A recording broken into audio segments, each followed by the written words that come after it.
and modern archaeological excavations at the site. Old St. Peter's included architectural elements in an arrangement that has characterized Christian basilican churches ever since.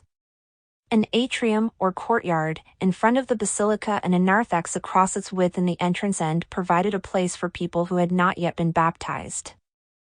5 doorways, a large, central portal into the nave and 2 portals on each side, gave access to the church. Columns supporting an entablature lined the nave, forming what is called a nave colonnade. Running parallel to the nave colonnade on each side was another row of columns that created double side aisles. These columns supported round arches rather than an entablature. The roofs of both nave and aisles were supported by wooden rafters. Sarcophagi and tombs lined the side aisles and graves were dug under the floor. At the apse end of the nave, Constantine's architects added an innovative transept, a perpendicular hall crossing in front of the apse. This area provided additional space for the large number of clergy serving the church, and it also accommodated pilgrims visiting the tomb of St. Peter. Old St. Peter's could hold at least 14,000 worshippers, and it remained the largest church in Christendom until the 11th century.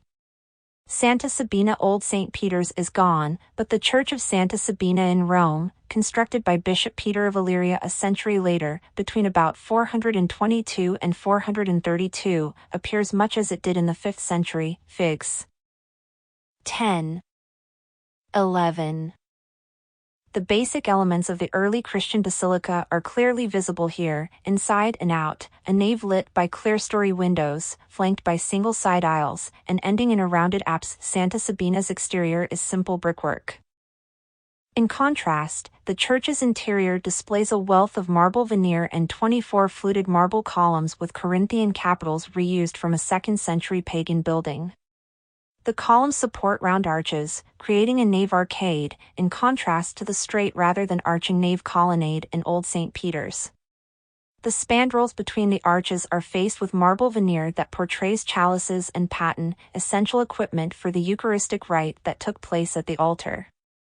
In such basilicas, the expanse of wall between the arcade and the clerestory typically had paintings or mosaics with biblical scenes, but here the decoration of the upper walls is lost. Santa Costanza central plan Roman buildings, with vertical axes, served as models for Christian tombs, martyrs' churches, and baptistries.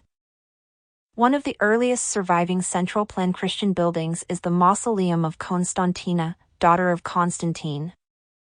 Her tomb was built outside the walls of Rome just before 350, Figs 14. 15, and it was consecrated as a church in 1256, dedicated to Santa Costanza. The building is a tall rotunda with an encircling barrel-vaulted passageway called an ambulatory. Paired columns with composite capitals and richly molded entablature blocks support the arcade and dome. Originally, the interior was entirely sheathed in mosaics and veneers of fine marble. Mosaics still surviving in the ambulatory vault recall the syncretic images in the catacombs. In one section, for example, a bust portrait of Constantina at the crest of the vault is surrounded by a tangle of grapevines filled with putty, naked cherubs, derived from pagan art, who vie with the birds to harvest the grapes. Fig 12. Along the bottom edges on each side, other putty drive wagon loads of grapes toward pavilions housing large vats in which more putty trample the grapes into juice for the making of wine. The technique and style are Roman, the subject is traditional, associated with Bacchus and his cult, but the meaning here is new. In a Christian context, the wine refers to the Eucharist and the trampling of grapes for the making of wine becomes an image of death and resurrection.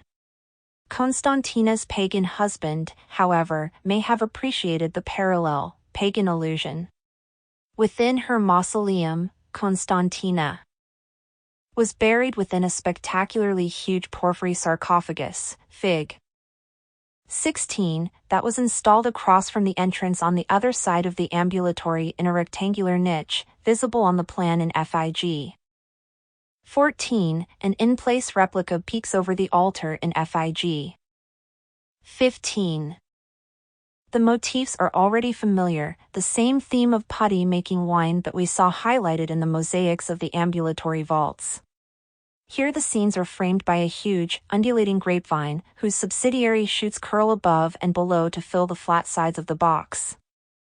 Striding along its base, peacocks symbolize eternal life in paradise, while a lone sheep could represent a member of Jesus' flock, presumably Constantina herself. The sarcophagus of Junius Bassus, carved about the same time, but made of marble, the sarcophagus of Junius Bassus, Fig.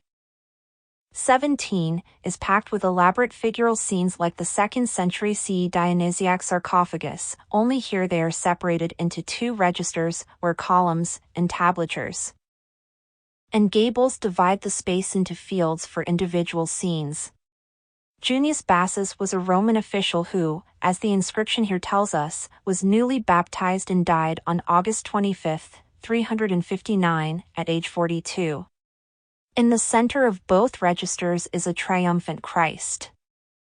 Above, he appears as a Roman emperor, distributing legal authority in the form of scrolls to flanking figures of SS. Peter and Paul, and resting his feet on the head of Coelus, the pagan god of the heavens, here representing the cosmos to identify Christ as cosmocrator. In the bottom register, the earthly Jesus makes his triumphal entry into Jerusalem, like a Roman emperor entering a conquered city. Jesus, however, rides on a humble ass rather than a powerful steed. Even in the earliest Christian art, such as that in catacomb paintings and here on the sarcophagus of Junius Bassus, artists employed episodes from the Hebrew Bible allegorically since Christians saw them as prefigurations of important events in the New Testament.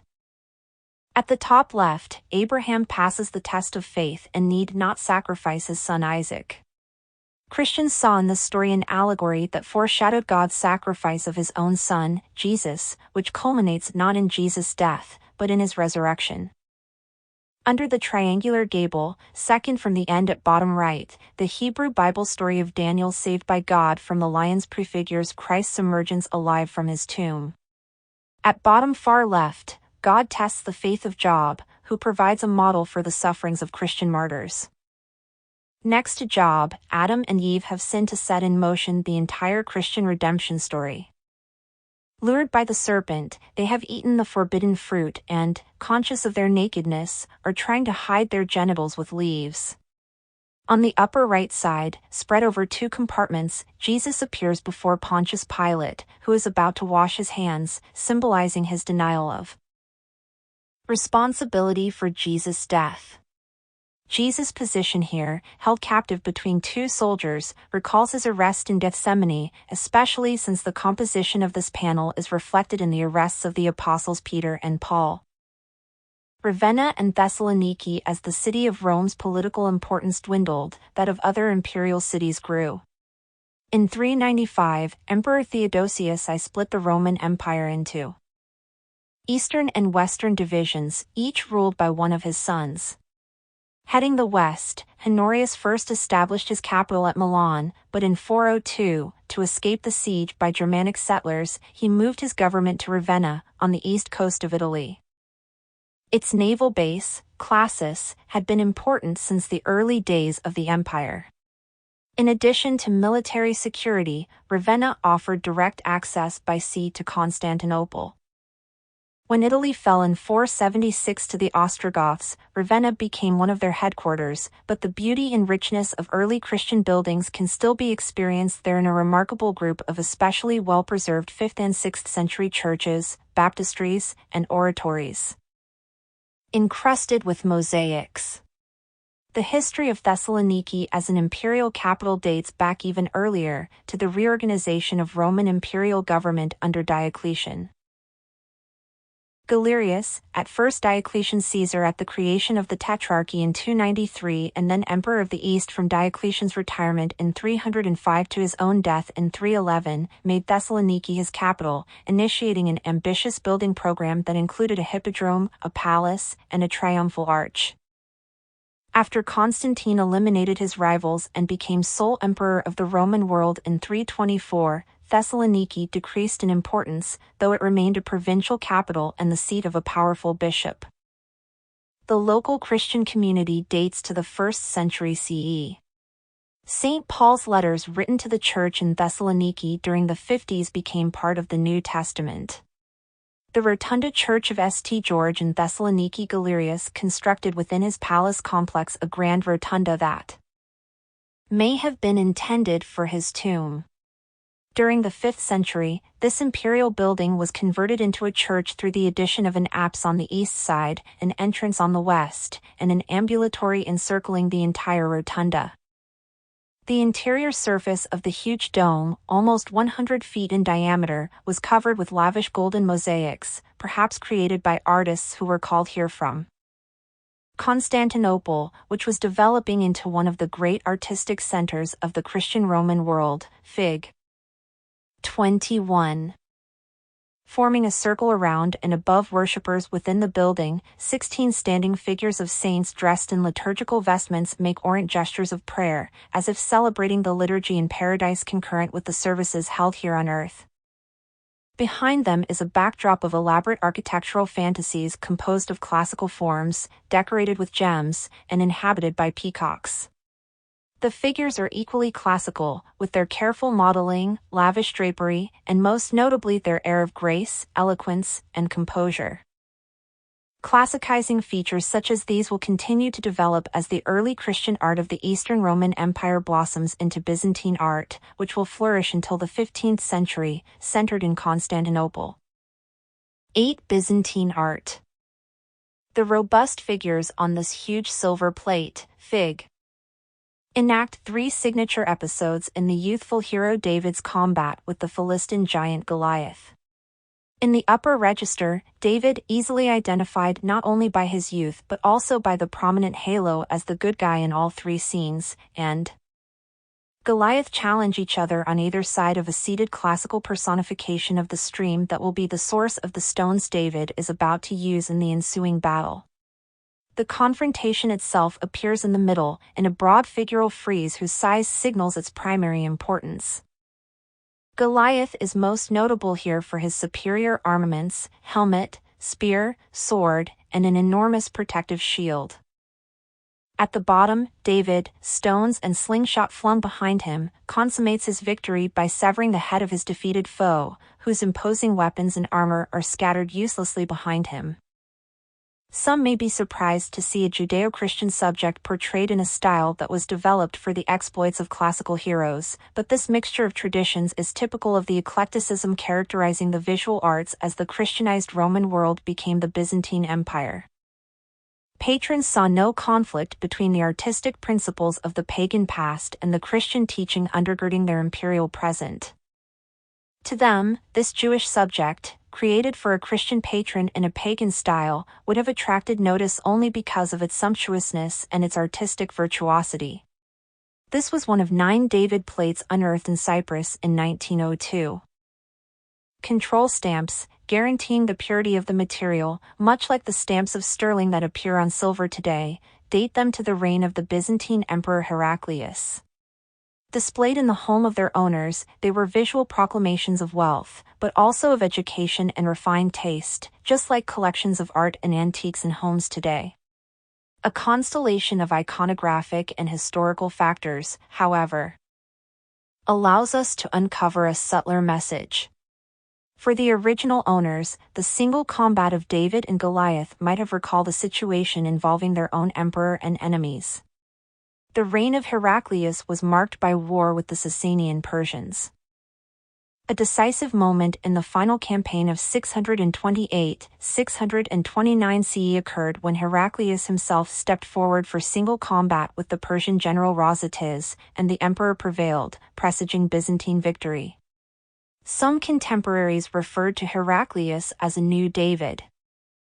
Is it possible that the set of David plates was produced for the emperor to offer as a diplomatic gift to one of his aristocratic allies, who subsequently took them to Cyprus? Perhaps the owners later buried them for safekeeping, like the early silver platter from Mildenhall, CFIG 68, where they awaited discovery at the beginning of the 20th century. Byzantium art historians apply the term Byzantine broadly to the art and architecture of Constantinople, whose ancient name, before Constantine renamed the revitalized city after himself, was Byzantium, and of the regions under its influence. Constantine had chosen well in selecting the site of his new capital city, his new Rome. Constantinople lay at the crossroads of the overland trade routes between Asia and Europe and the sea route connecting the Black Sea and the Mediterranean. Even as the territories controlled by Byzantine rulers diminished in size and significance from century to century leading up to the fall of Constantinople in 1453, Byzantine emperors continued to conceive themselves as successors to the rulers of ancient Rome, their domain as an extension of the Roman Empire, and their capital city as an enduring manifestation of the glory that was ancient Rome. In this chapter, we will focus on what has been considered the three golden ages of Byzantine art. The early Byzantine period, most closely associated with the reign of Emperor Justinian I, began in the 5th century and ended in 726, at the onset of the iconoclast controversy that led to the destruction of religious images. The Middle Byzantine period began in 843, when Empress Theodora, c. 810-867, reinstated the veneration of icons, and continued until 1204, when Christian crusaders from Western Europe occupied Constantinople. The late Byzantine period began with the restoration of Byzantine rule in 1261 and ended with the empire's fall to the Ottoman Turks in 1453, at which point Russia succeeded Constantinople as the Third Rome and the center of the Eastern Orthodox Church. Late Byzantine art continued to flourish into the 18th century in Ukraine, Russia, and much of southeastern Europe. Early Byzantine art, the golden age of Justinian during the 5th and 6th centuries, while invasions and religious controversy racked the Italian peninsula, the Eastern Roman Empire prospered. In fact, during the 6th century under Emperor Justinian I and his wife, Empress Theodora, Byzantine political power, wealth, and culture were at their peak. Imperial forces held northern Africa, Sicily, much of Italy, and part of Spain. Ravenna became the Eastern Empire's administrative capital in the west, and Rome remained under nominal Byzantine control until the 8th century.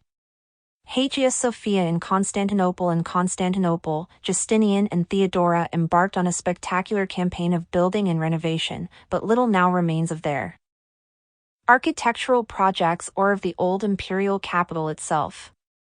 The Church of Hagia Sophia, meaning Holy Wisdom, is a spectacular exception, Fig. It replaced a 4th-century church destroyed when crowds, spurred on by Justinian's foes during the devastating Urban Nika revolt in 532, set the old church on fire and cornered the emperor within his palace. Theodora, a brilliant and politically shrewd woman, is said to have shamed Justinian, who was plotting to escape, into not fleeing the city, saying purple makes a fine shroud, a reference to purple as the imperial color. Theodora meant that she would rather remain and die an empress than flee and preserve her life. Taking up her words as a battle cry, Justinian led the imperial forces in crushing the rebels and restoring order, reputedly slaughtering 30,000 of his subjects in the process. To design a new church that embodied imperial power and Christian glory, Justinian chose two scholar theoreticians, Anthemius of Tralles and Isidorus of Miletus.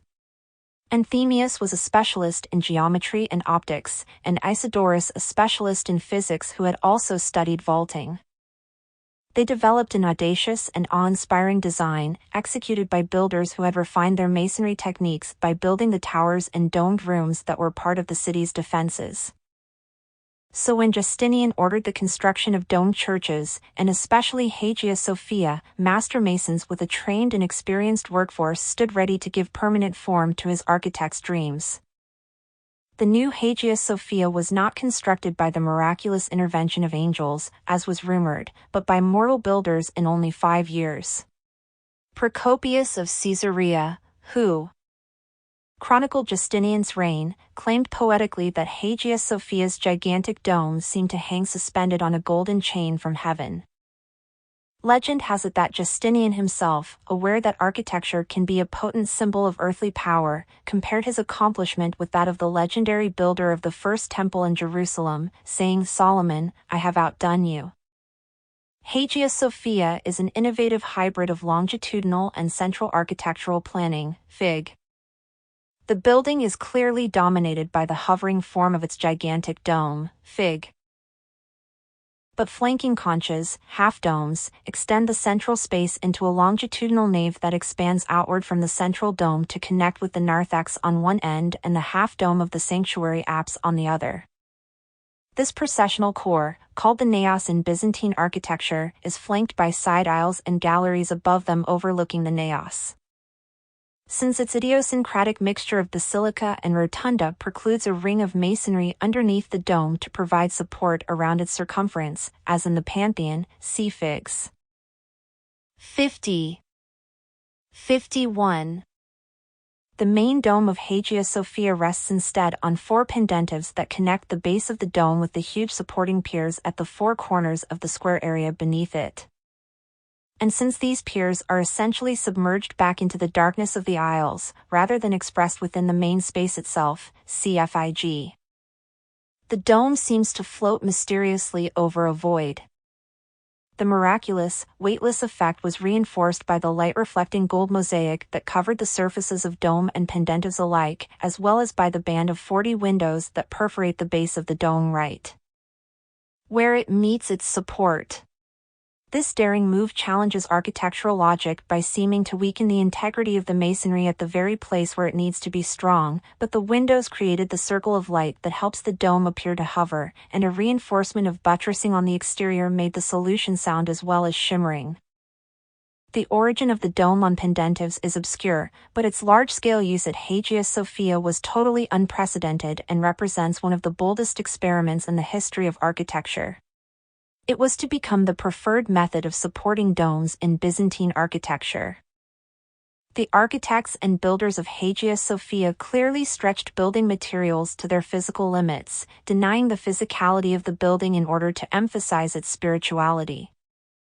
In fact, when the first dome fell in 558, it did so because a pier and pendentive shifted and because the dome was too shallow and exerted too much outward force at its base, not because the windows weakened the support. Confident of their revised technical methods, the architects designed a steeper dome that raised the summit 20 feet higher. They also added exterior buttressing. Although repairs had to be made in 869, 989, and 1346, the church has since withstood numerous earthquakes. The liturgy used in Hagia Sophia in the 6th century has been lost, but it presumably resembled the rites described in detail for the church in the Middle Byzantine period. The celebration of the Eucharist took place behind a screen that separated the sanctuary from the nave. The emperor was the only layperson permitted to enter the sanctuary. Other men and women stood in the aisles or in the galleries, where they witnessed the processions of clergy moving in a circular path from the sanctuary into the nave and back 5 or 6 times during the ritual. Hagia Sophia was thus a gigantic theater for public, imperial worship of God, whose presence was assumed within the building, created by a culture within which church and state were inextricably intertwined. Justinian had the sanctuary embellished with 40,000 pounds of silver that he donated himself. This precious material was crafted into sumptuous decorations on the altar, a ciborium, ombo, and screen. Since there was no figural decoration on the walls of the building in Justinian's time to focus the attention of viewers in any one place, worshippers standing on the church floor must have surveyed the whole expanse of the interior, shifting their attention from one shimmering vista to the next. San Vitali in Ravenna in 540, Byzantine forces captured Ravenna from the Arian Christian Ostrogoths who had themselves taken it from the Romans in 476. Much of our knowledge of the art of this turbulent period comes from the well-preserved monuments at Ravenna. In 526, Ecclesius, Bishop of Ravenna, commissioned 2 new churches, one for the city and one for its port, Classis.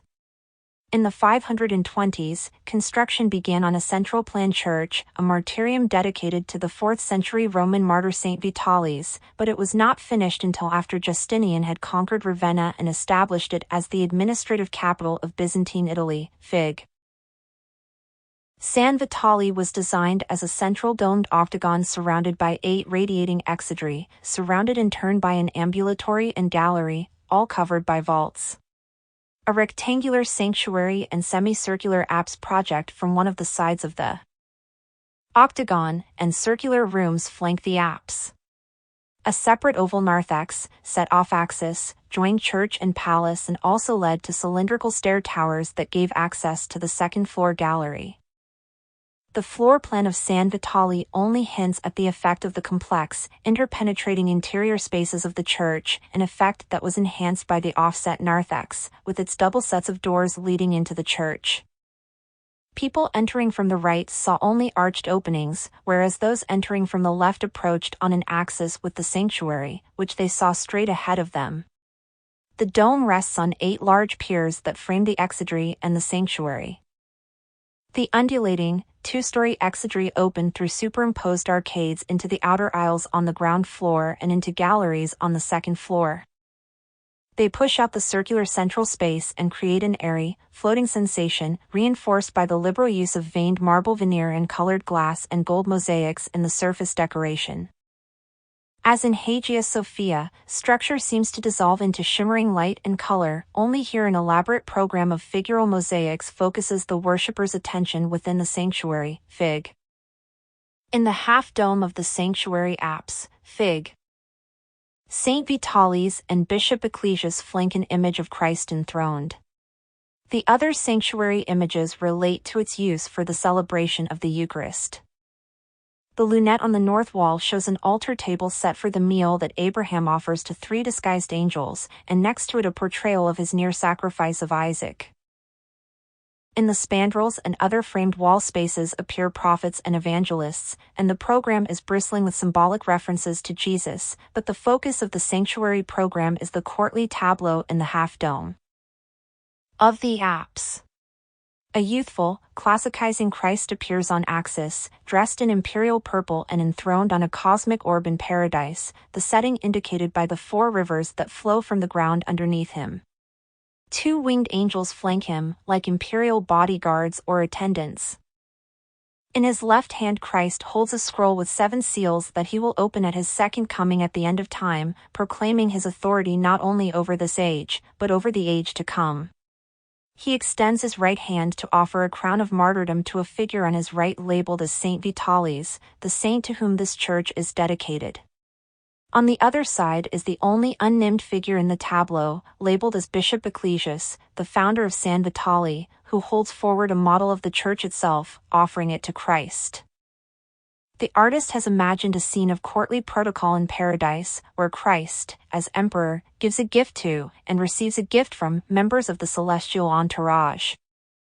In separate, flanking rectangular compositions, along the curving wall of the apse underneath the scene in the half-dome appear Justinian and Theodora and their retinues. Justinian can be seen in Fig. The royal couple did not attend the dedication ceremonies for the Church of San Vitale, conducted by Archbishop Maximianus in 547. There is no evidence that they actually set foot in Ravenna, but these 2 large mosaic panels that face each other across its sanctuary picture their presence here in perpetuity. Justinian, Fig. On the north wall, carries a large golden paten that will be used to hold the Eucharistic bread and stands next to Maximianus, who holds a golden, jewel-encrusted cross. The priestly celebrants at the right carry the Gospels, encased in a golden, jeweled book cover, symbolizing the coming of Christ as the Word, and a censer containing burning incense to purify the altar prior to the Eucharist. On the south wall, Theodora, standing beneath a fluted shell canopy and singled out by a golden halo and elaborate crown, carries a huge golden chalice studded with jewels. Fig. The rulers present these gifts as precious offerings to Christ, emulating most immediately Bishop Ecclesias, who offers a model of the church to Christ in the half-dome of the apse, but also the three magi who brought valuable gifts to the infant Jesus, depicted in embroidery at the bottom of Theodora's purple cloak. In fact, the paten and chalice offered by the royal couple will be used by this church to offer Eucharistic bread and wine to the local Christian community during the liturgy. In this way, the entire program of mosaic decoration revolves around themes of offering, extended into the theme of the Eucharist itself. Theodora's group stands beside a fountain, presumably in a courtyard leading to the entrance to the church. The open doorway and curtain are classical space-creating devices, but here the mosaicists have deliberately avoided allowing their illusionistic power to overwhelm their ability also to create flat surface patterns. Notice, too, that the figures cast no shadows, and, though modeled, their outlines as silhouetted shapes are more prominent than their sense of three-dimensionality. Still, especially in Justinian's panel, a complex and carefully controlled system of overlapping allows us to see these figures clearly and logically situated within a shallow space, moving in a stately procession from left to right toward the entrance to the church and the beginning of the liturgy. So the scenes portrayed in these mosaic paintings are both flattened and three-dimensional, abstract and representational, patterned and individualized. Like Justinian and Theodora, their images are both there and not there at the same time. The monastery of St. Catherine on Mount Sinai. Justinian's imperial architectural projects extended across the breadth of the Byzantine Empire, emulating the example of the great emperors of ancient Rome. Soon after the dedication of San Vitale, he sponsored the reconstruction of the monastery of St. Catherine at Mount Sinai in Egypt, Fig. 10. This pilgrimage destination and spiritual retreat had been founded much earlier, during the 4th century, at the place where Moses had encountered God in the burning bush and in the shadow of the peak on which he had met God to receive the 10 Commandments. Justinian's reconstruction focused on two aspects of the complex. In conjunction with the installation of a frontier garrison to protect both monks and pilgrims from Bedouin attacks on this remote border outpost, Justinian had the walls of the monastery fortified. He also commissioned a new church, dedicated to the Virgin Mary and, according to inscriptions carved into the wooden beams that support its roof, built in memory of Theodora, who died in 548. Procopius' description of this project focuses on characterizing the lives of the monks who lived there, on this Mount Sinai, whose life is a kind of careful rehearsal of death, and they enjoy without fear the solitude which is very precious to them. Since these monks have nothing to desire, for they are superior to all human wishes and they have no interest in owning anything or in caring for their bodies, nor do they seek pleasure in any other thing whatever, therefore the Emperor Justinian built them a church which he dedicated to the Mother of God, so that they might be enabled to pass their lives within it, praying and holding services. The origins of monasticism in the Eastern Christian world can be traced back to the 3rd century, when some devout Christians began to retire into the desert to become hermits, living a secluded life of physical austerity and devoted to continual meditation and prayer. By the 4th century, groups of men and women began assembling around these hermits, ultimately forming independent secluded communities devoted to prayer and work. These monks and nuns practiced celibacy, poverty, and obedience to a spiritual leader, and they aspired to self-sufficiency so as to minimize contact with the outside world. The monastic movement grew rapidly. By 536 there were about 70 monasteries in Constantinople alone. Although they continued to function as retreats from the secular world, places where pious men and women could devote themselves almost exclusively to the contemplative life and safe havens for orphans, the poor, and the elderly, the monasteries, being tax-exempt, also amassed enormous wealth from the donations and bequests of the rich. A local architect designed the new basilica church that Justinian commissioned for the monks and pilgrims of Mount Sinai. The building was constructed of local materials, but the sumptuous decoration of the sanctuary derives from more cosmopolitan artistic centers. The marble revetment that faces the lower walls of the apse was imported from an island quarry near Constantinople, and the artists who covered the half-dome of the apse and the end wall of the nave above it with powerful scenes and sumptuous mosaics were probably called in from Jerusalem or even Constantinople. As at San Vitale, mosaic decoration is concentrated in the sanctuary, where the apse would have glistened with vivid color and divine light, a spotlighted destination at the end of the longitudinal axis of the processional nave, Fig. 11. The mosaics integrate a series of stories and themes into a coherent program around the notion of theophany, the appearance of God to human beings. Two rectangular scenes on the end wall of the nave, above the apse, only partially visible in Fig. 11, picture two local theophanies, Moses before the burning bush and Moses receiving the law. The half-dome of the apse highlights the Transfiguration, an episode from the life of Jesus during which he was transformed on a high mountain from human to divine and set between apparitions of Moses and Elijah before the eyes of Peter, James, and John, three of his disciples. The central figure of Jesus fits the description in the Gospel text. His face shone like the sun, and his clothes became dazzling white. The artists have flattened Jesus' form and set him against a contrasting deep blue mandorla, through which pass rays of light emanating from him and touching the figures around him. Unlike Jesus, the three apostles below him, who fell to the ground and were overcome by fear, are active rather than static, aggressively three-dimensional rather than brilliantly flattened, in a visual contrast between celestial apparition and earthly form. The entire tableau takes place against a background of golden light, with no indication of a landscape setting other than the banded lines of color at the bottom of the scene. Objects of veneration and devotion. The court workshops of Constantinople excelled in the production of luxurious small-scale works in gold, ivory, and textiles. The Byzantine elite also sponsored vital scriptoria for the production of manuscripts, often located within monasteries. The Archangel Michael diptych commemorative ivory diptychs, two carved panels hinged together, originated with ancient Roman politicians elected to the post of consul. New consuls would send notices of their election to friends and colleagues by inscribing them in wax that filled a recessed rectangular area on the inner sides of a pair of ivory panels carved with elaborate decoration on the reverse. Christians adapted the practice for religious use, inscribing a diptych with the names of people to be remembered with prayers during the liturgy. This large panel depicting the Archangel Michael, the largest surviving Byzantine ivory, was half of such a diptych, Fig. 12. In his classicizing serenity, imposing physical presence, and elegant architectural setting, the Archangel is comparable to the priestess of Bacchus in the 4th century pagan Symmachus diptych panel, Fig.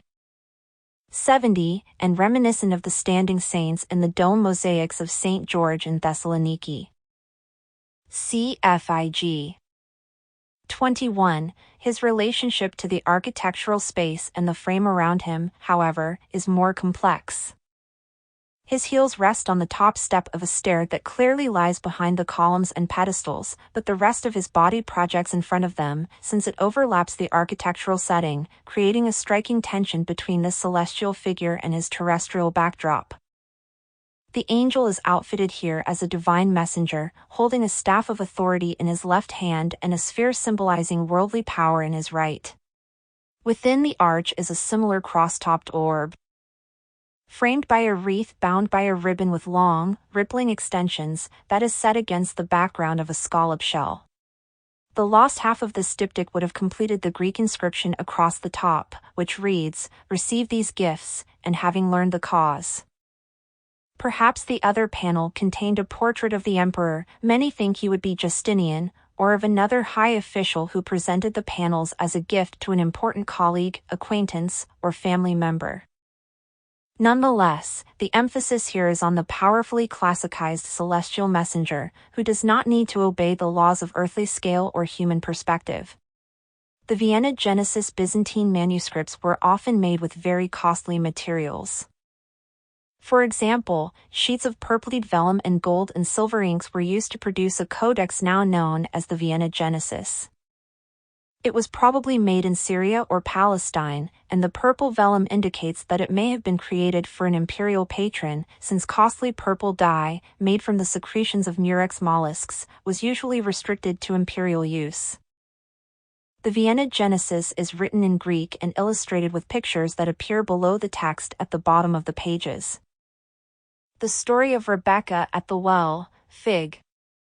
13, appears here in a single composition, but the painter, clinging to the continuous narrative tradition that had characterized the illustration of scrolls, combines events that take place at different times in the story within a single narrative space. Rebecca, the heroine, appears at the left walking away from the walled city of Nahor with a large jug on her shoulder, going to fetch water. A colonnaded road leads toward a spring, personified by a reclining pagan water nymph who holds a flowing jar. In the foreground, Rebecca appears again, clearly identifiable by continuity of costume. Her jug now full, she encounters a thirsty camel driver and offers him water to drink. Since he is Abraham's servant, Eliezer, in search of a bride for Abraham's son Isaac, Rebecca's generosity results in her marriage to Isaac. The lifelike poses and rounded, full-bodied figures of this narrative scene conform to the conventions of traditional Roman painting. The sumptuous purple of the background and the glittering metallic letters of the text situate the book within the world of the privileged and powerful in Byzantine society. Luxury works in silver. The imperial court at Constantinople had a monopoly on the production of some luxury goods, especially those made of precious metals. A 7th-century court workshop seems to have been the origin of a spectacular set of 9 silver plates portraying events in the early life of the biblical King David, including the plate that we examined at the beginning of the chapter. CFIG. The plates would have been made by hammering a large silver ingot, the plate in FIG. Weighs 12 pounds 10 ounces, into a round shape and raising on it the rough semblance of the human figures and their environment. With finer chisels, silversmiths then refined these shapes, and at the end of their work, they punched ornamental motifs and incised fine details. The careful modeling, lifelike postures, and intricate engraving document the highly refined artistry and stunning technical virtuosity of these cosmopolitan artists at the imperial court who still practiced a classicizing art that had characterized some works of Christian art for centuries. Icons and iconoclasm. Christians in the Byzantine world prayed to Christ, Mary, and the saints while gazing at images of them on independent panels known as icons. Church doctrine toward the veneration of icons was ambivalent. Christianity inherited from Judaism an uneasiness with the power of religious images, rooted in the Mosaic prohibition of graven images. The lingering effects of the early persecution of Christians because of their refusal to venerate images of Roman emperors only intensified this anxiety. But key figures of the Eastern Church, such as Basil the Great of Cappadocia and John of Damascus, distinguished between idolatry, the worship of images, and the veneration of an idea or holy person depicted in a work of art. Icons were thus accepted as aids to meditation and prayer, as intermediaries between worshippers and the holy personages they depicted. Honor showed to the image was believed to transfer directly to its spiritual prototype. Surviving early icons are rare. A few precious examples exist at the monastery of St. Catherine on Mount Sinai, among them Virgin and Child with Saints and Angels, Fig. 14. As Theotokos, Jesus' earthly mother was viewed as a powerful, ever-forgiving intercessor, who could be counted on to appeal to her divine Son for mercy on behalf of devout and repentant worshippers. The Virgin and Child are flanked here by Christian warrior saints Theodore and George. Both legendary figures said to have slain dragons, representing the triumph of the Church over the evil serpent of paganism. Angels behind them twist their heads to look heavenward. The artist has painted the Christ child, the Virgin, and especially the angels, with an illusionism that renders them lifelike and three-dimensional in appearance. But the warrior saints, who look out to meet directly the worshipful gaze of viewers, are more stylized. Here the artist barely hints at bodily form beneath the richly patterned textiles of their cloaks, and their tense faces are frozen in frontal stares of gripping intensity. In the 8th century, the veneration of icons sparked a major controversy in the Eastern Church, and in 726 Emperor Leo III launched a campaign of iconoclasm, banning the use of icons in Christian worship and ordering the destruction of devotional pictures. Only a few early icons survived in isolated places like Mount Sinai, which was no longer a part of the Byzantine Empire at this time. But iconoclasm did not last. In 787 iconoclasm was revoked at the instigation of Empress Irene, only to be reinstated in 813.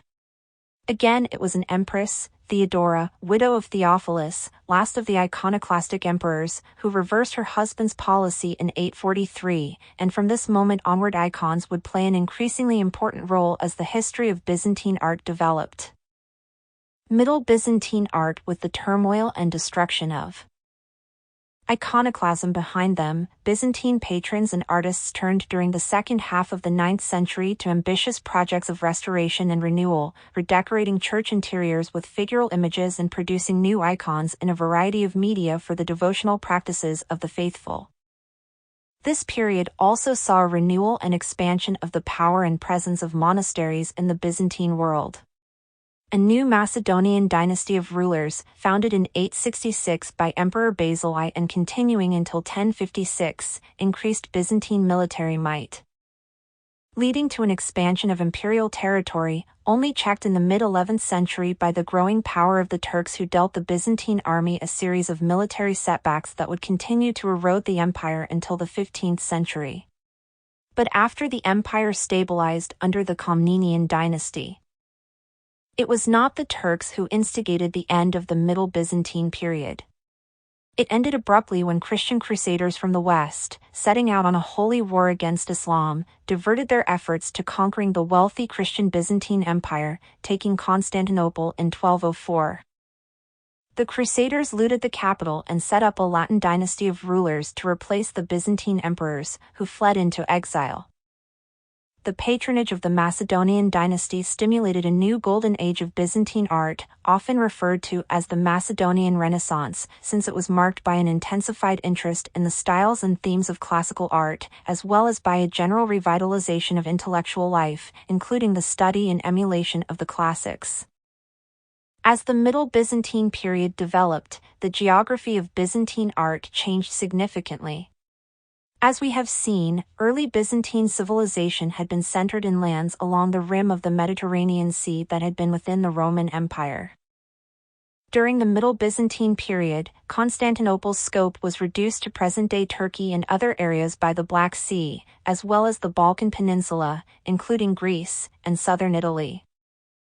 The influence of Byzantine culture also extended into Russia and Ukraine, and to Venice, Constantinople's trading partner in northeastern Italy, at the head of the Adriatic Sea. Architecture and wall painting in mosaic and fresco. Although the restitution of images within Byzantine religious life led to the creation of new mosaics in the major churches of the capital, comparatively few Middle Byzantine churches in Constantinople have survived intact. Better preserved examples of the central plan domed churches that were popular in the Byzantine world survive in Greece to the southwest and Ukraine to the northeast, and are reflected in Venice within the Western medieval world. These structures document the Byzantine taste for a multiplicity of geometric forms, for verticality, and for rich decorative effects both inside and out. Apse mosaic of Hagia Sophia. The upper parts of Justinian's Church of Hagia Sophia was originally encrusted with broad expanses of gold mosaic framed by strips of vegetal and geometric ornament, but figural mosaics highlighting sacred individuals or sacred stories seem not to have been part of the original design. With the restitution of images at the end of iconoclasm, however, there was an urgency to assert the significance of images within Byzantine churches, and the great imperial church of the capital was an important location to proclaim the orthodoxy of icons. By 867, mosaicists had inserted an iconic rendering of the Incarnation in the form of an image of the Virgin Mary holding the child Jesus in her lap, Fig. 16, flanked by angels, and accompanied by an inscription claiming that the images which the impostors had cast down here, pious emperors have set up again. The design of Hagia Sophia, especially the disposition of the sanctuary apse perforated from top to bottom with bands of windows, provided no obvious areas to highlight a figural mosaic, and working at the extreme height of the half-dome, where the mosaic is located, required the erection of immense wooden scaffolding to accommodate the artists at work, CFIG. Where the Virgin and Child appear at the top of the central lower apse, floating above the middle of the 5 windows at the bottom of the half-dome. Adding this mosaic was an expensive project. Floating on an expansive sweep of gold mosaic with neither natural nor architectural setting, like a monumental icon presented for the perpetual veneration of the faithful, the Virgin and Child in Hagia Sophia recalls the pre-iconoclastic rendering on a surviving icon from Mount Sinai, CFIG. 14, but their gracefully modeled faces, their elegantly attenuated bodily proportions, and the jewel-studded bench that serves as their throne, proclaim the singular importance of their placement in Constantinople's principal imperial church. Co-emperors Michael III and Basil I were present in Hagia Sophia on March 29, 867, when the Patriarch Photios preached the sermon at the dedication of the apse mosaics, laying claim to the historic moment this represented and challenging the rulers to maintain the orthodoxy it represented. Monastery of Hosios Lucas. Although an outpost, Greece was part of the Byzantine Empire, and the 11th century Catholicon of the Monastery of Hosios Lucas, built a few miles from the village of Styris in central Greece, is an excellent example of Middle Byzantine architecture, Fig. 17. It stands next to the earlier church of the Theotokos within the courtyard of the walled enclosure that contained the life of the monks, Fig. 18. They slept in individual rooms, called cells, incorporated into the walls around the periphery of the complex, and they ate their meals together in a long rectangular hall, parallel to the main church. The Catholicon has a compact central plan with a dome, supported on squinches, rising over an octagonal core. On the exterior, the rising forms of apses, walls, and roofs disguise the vaulting roofs of the interior. The Greek builders created a polychromed decorative effect on the exterior, alternating stones with bricks set both vertically and horizontally and using diagonally set bricks to form sawtoothed moldings. Inside the churches, the high central space carries the eyes of worshippers upward into the main dome, which soars above a ring of tall arched openings. Unlike Hagia Sophia, with its clear, sweeping geometric forms, the Catholicon has a complex variety of architectural shapes and spaces, including domes, groin vaults, barrel vaults, pendentives, and squinches, all built on a relatively small scale, Fig. 19. The barrel vaults and tall sanctuary apse with flanking rooms further complicate the spatial composition. Single, double, and triple windows create intricate and unusual patterns of light that illuminated a mosaic of Christ Pantocrator looming at the center of the main dome. A mosaic of the Lamb of God surrounded by the 12 apostles at Pentecost fills the secondary, sanctuary dome, and the apse half-dome presents a rendering of the Virgin and Child enthroned, reminiscent of the 9th century mosaic in the apse half-dome of Hagia Sophia, CFIG. 16. Scenes of Christ's life on earth. The Nativity appears on the squinch visible in FIG. 19, and figures of saints fill the upper surfaces of the interior with brilliant color and dramatic images. As at Hagia Sophia, the lower walls are faced with a multicolored stone veneer. A screen with icons separates the congregation from the sanctuary. Cathedral of Santa Sophia in Kiev. During the 9th century, the rulers of Kievan Rus, Ukraine, Belarus, and Russia adopted Orthodox Christianity and Byzantine culture. These lands had been settled by Eastern Slavs in the 5th and 6th centuries, but later were ruled by Scandinavian Vikings who had sailed down the rivers from the Baltic to the Black Sea. In Constantinople, the Byzantine emperor hired the Vikings as his personal bodyguards, and Viking traders established a headquarters in the Upper Volga region and in the city of Kiev, which became the capital of the area under their control.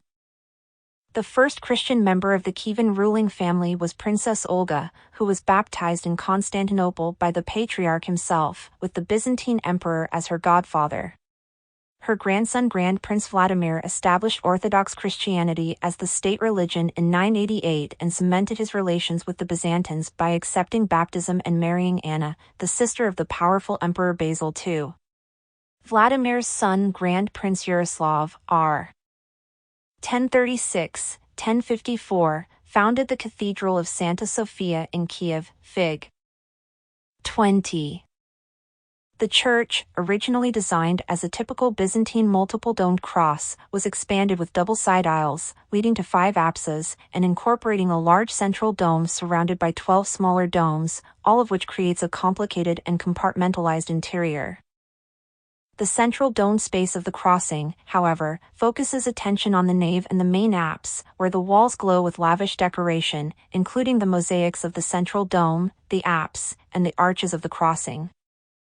The remaining surfaces are frescoed with scenes from the lives of Christ, the Virgin, the Apostles Peter and Paul, and the Archangels. The Kievan mosaics established a standard iconographic system used in Russian Orthodox churches. A Christ Pantocrator fills the curving surface at the crest of the main dome, not visible above the window-pierced drum in Fig. 20. At a lower level, the apostles stand between the windows of the drum, with the 4 evangelists occupying the pendentives. An orange figure of the Virgin Mary seems to float in a golden heaven on the half-dome and upper wall of the apse, and on the wall below her is the communion of the apostles. Christ appears not once, but twice, in this scene, offering the Eucharistic bread and wine to the apostles, 6 on each side of the altar. With such extravagant use of costly mosaic, Prince Yaroslav made a powerful political declaration of his own power and wealth, and that of the Kievan Church as well. Monastery Church of the Dormition at Daphne. The refined mosaicists who worked c. 1100 at the Monastery Church of the Dormition at Daphne, near Athens, seem to have conceived their compositions in relation to an intellectual ideal. They eliminated all unnecessary detail to focus on the essential elements of a narrative scene, conveying its mood and message in a moving but elegant style. The main dome of this church has retained its riveting image of the Pantocrator, centered at the crest of the dome like a seal of divine sanction and surveillance. This imposing figure manages to be elegant and awesome at the same time. Christ blesses or addresses the assembled congregation with one hand, while the slender, attenuated fingers of the other spread to clutch a massive book securely. In the squinches of the corner piers are 4 signal episodes from his life: Annunciation, Nativity, Baptism, and Transfiguration. A mosaic of the crucifixion from the lower part of the church, Fig. 22, exemplifies the focus on emotional appeal to individuals that appears in late 11th century Byzantine art. The figures inhabit an otherworldly space, a golden universe anchored to the material world by a few flowers, which suggests the promise of new life. A nearly nude Jesus is shown with bowed head and gently sagging body, his eyes closed in death. The witnesses have been reduced to 2 isolated mourning figures, Mary and the young apostle John, to whom Jesus had just entrusted the care of his mother. The elegant cut of the contours and the eloquent restraint of the gestures only intensify the emotional power of the image. The nobility and suffering of these figures was meant to move monks and visiting worshippers toward a deeper involvement with their own meditations. This depiction of the crucifixion has symbolic as well as emotional power. The mound of rocks and the skull at the bottom of the cross represent Golgotha, the place of the skull, the hill outside ancient Jerusalem where Adam was thought to be buried and where the crucifixion was said to have taken place. The faithful saw Jesus Christ as the new Adam, whose sacrifice on the cross saved humanity from the sins brought into the world by Adam and Eve. The ark of blood and water springing from Jesus' side refers to Eucharistic and baptismal rites. As Paul wrote in his first letter to the Corinthians, "For just as in Adam all die, so too in Christ shall all be brought to life." The timelessness and simplicity of this image were meant to aid the Christian worshipper seeking to achieve a mystical union with the divine through prayer and meditation, both intellectually and emotionally. Monastery Church of St. Pantaleimon at Nerezi, dedicated in 1164, the Church of St. Pantaleimon, the Catholicon of the small monastery at Nerezi in Macedonia, was built under the patronage of Alexios Komnenos, nephew of Emperor John II. Here the wall paintings were created in fresco rather than mosaic, with a stylistic delicacy and painterly spontaneity characteristic of Byzantine art under the Komnenians. It represents well the growing emphasis in capturing the emotionalism of sacred narrative already noted at Daphne. In the upper part of one wall, the scene of the lamentation over the dead body of Christ. Fig. 23, a non-biblical episode that seems to have been developed during the 12th century, forges a direct link with viewers' emotions. While standing in the register below, a group of monastic saints model the unswerving postures of spiritual stability. The narrative emphasis is on the Virgin's anguish as she cradles the lifeless body of her son in the broad extension of her lap, pulling his head toward her, cheek to cheek, in a desperate final embrace. Behind her, St. John bends to lift Jesus' hand to his cheek, conforming to a progressively descending diagonal arrangement of mourners that tumbles from the mountainous backdrop toward resolution in the limp torso of the Savior. Such emotional expressions of human grief in human terms will be taken up again in Italy by Giotto over a century later, see Figure 18. The Cathedral of St. Mark in Venice. The northeastern Italian city of Venice, set on the Adriatic at the crossroads of Europe and Asia Minor, was in certain ways an outpost of Byzantine art in Italy. Venice had been subject to Byzantine rule in the 6th and 7th centuries, and up to the 10th century, the city's ruler, the Doge, had to be ratified by the Byzantine emperor. At the end of the 10th century, Constantinople granted Venice a special trade status that allowed its merchants to control much of the commerce between East and West, and the city grew enormously wealthy. Venetian architects looked to Byzantine domed churches for inspiration in 1063, when the Doge commissioned a church to replace the palace chapel that had housed the relics of St. Mark the Apostle since they had been brought to Venice from Alexandria in 828-29, Fig. 24. The Cathedral of St. Mark is designed as a Greek cross, with arms of equal length. A dome covers each square unit, 5 great domes in all, separated by barrel vaults and supported by pendentives. Unlike Hagia Sophia in Constantinople, where the space seems to flow from the narthex up into the dome and through the nave to the apse, St. Mark's domed compartments produce a complex space in which each dome maintains its own separate vertical axis. As we have seen elsewhere, marble veneer covers the lower walls, and golden mosaics glimmer above on the vaults, pendentives, and domes. A view of the exterior of St. Mark's as it would have appeared in early modern times can be seen in a painting by the 15th century Venetian artist Gentile Bellini.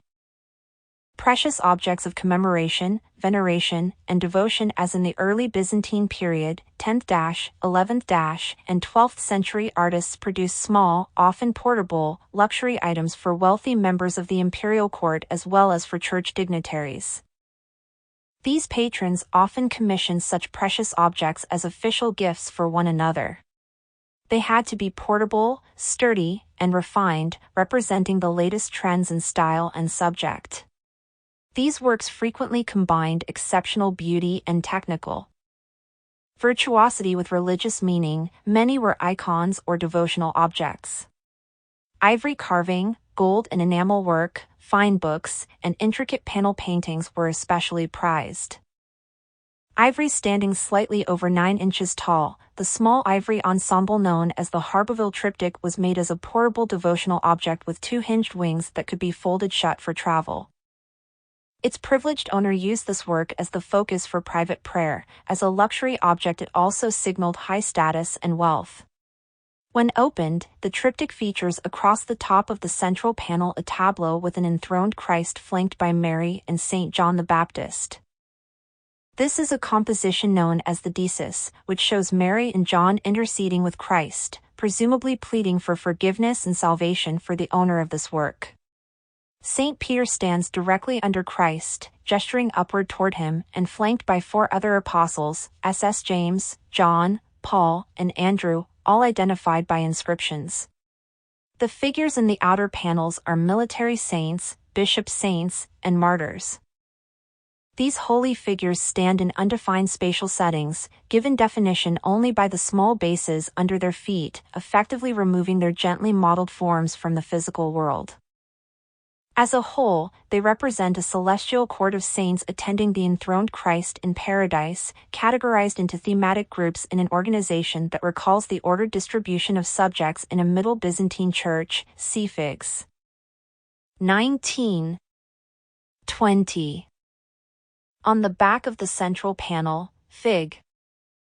25b, is a symbolic evocation of paradise itself in the form of a large stable cross surrounded by luxurious vegetation inhabited by animals. Presumably an evocation of the longed-for destination of the original owner, a reminder to focus attention on devotional practice and enlist the aid of the congregation of saints to assure the attainment of salvation. An abbreviated inscription above the cross, ICXC Nika, backs up the pictorial reminder with words, Jesus Christ is victorious. Related to the Harborville triptych in both figure style and compositional format is an independent ivory panel portraying an emperor and empress gesturing toward and standing between an elevated figure of Christ, who reaches out to touch the crowns they wear on their heads, Fig. 26. The imperial figures are identified by inscription as Romanos and Eudokia, most likely Emperor Romanos II, son and co-emperor of Constantine VII Porphyrogenitos, and Romanos's first wife Eudokia, the daughter of Hugo of Provence, king of Rome, whom Romanos married in 944 when she was only 4 years old, and who died in 949. This is not a scene of coronation but an emblem. Eudokia, for instance, is represented as an adult rather than as a child, of the fusion of imperial authority with the religious faith that sanctioned and supported it. The carefully modeled figure of Christ, whose drapery is arranged to give three-dimensionality to his bodily form, offers a striking contrast to the stiff and flattened figures of the imperial couple, all but consumed by the elaborate decoration of their royal robes. Manuscripts painted books were some of the most impressive products of the Middle Byzantine period, and of the Macedonian Renaissance in particular. The luxurious Paris Psalter is a noteworthy example. This personal devotional book, meant to guide the prayer life of its aristocratic owner, includes the complete text of the Psalms and a series of odes or canticles drawn from the Bible that were a standard part of Byzantine psalters. The annotation of the biblical texts with passages from interpretive commentaries gives this book a scholarly dimension consistent with a revival of learning that took place under the Macedonian emperors. Indeed, it seems to have been commissioned in Constantinople by the intellectual Emperor Constantine VII Porphyrogenitos as a gift for his son Romanos II, whom we have already encountered, cfig. 26. This book is best known, however, neither for its learned texts nor for its imperial patron or owner, but for its set of 14 full-page miniatures. The fresh spontaneity of these paintings and the complicated abstraction underlying their compositional structure, salient stylistic features of the Macedonian Renaissance, make this book one of the true glories of Byzantine art. 8 of these framed miniatures portray episodes from the life of Israel's King David, who as a boy had saved the people of God by killing the giant Goliath, cfig. And who was traditionally considered the author of the Psalms. The first of these depicts David seated outdoors against a background of lush foliage while he composes the Psalms to the accompaniment of his harp, Fig. 27. Groups of animals surround him in the foreground, while his native city of Bethlehem looms through the atmospheric mist in the background. The Macedonian Renaissance emphasis on a classical revival is evident here in the personification of abstract ideas and landscape features. Melody, a languorous female figure, leans casually on David's shoulder to inspire his compositions, while another woman, perhaps Echo, peeks from behind a column in the right background. The swarthy reclining youth in the lower foreground is a personification of Mount Bethlehem, as we learn from his inscription.